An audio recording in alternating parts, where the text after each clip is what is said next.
আপনাদেরকে কেমন লাগছে? আমি খুশি হয়েছি বাবা, আল্লাহ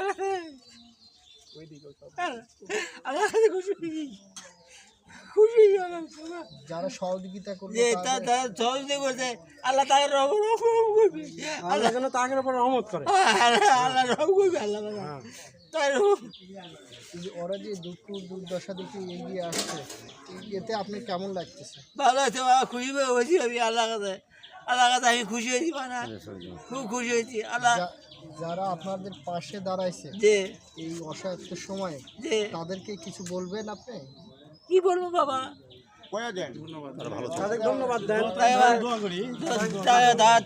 দোয়া করি, আল্লাহ রহমত, আল্লাহ তাকে তাদের হায়াত দারাজ করুক, হাত দাঁড় করুক, তারা ভালো থাকুক, আল্লাহ ভালো থাকুক, আরো মানুষের উপকার করুক। আরো মানুষের উপকার করুক। এই বলে আমার কথা শেয়ার বাবা, এই বলে আমার কথা শেয়ার। ধন্যবাদ। আসসালামু আলাইকুম। আসলে ইনি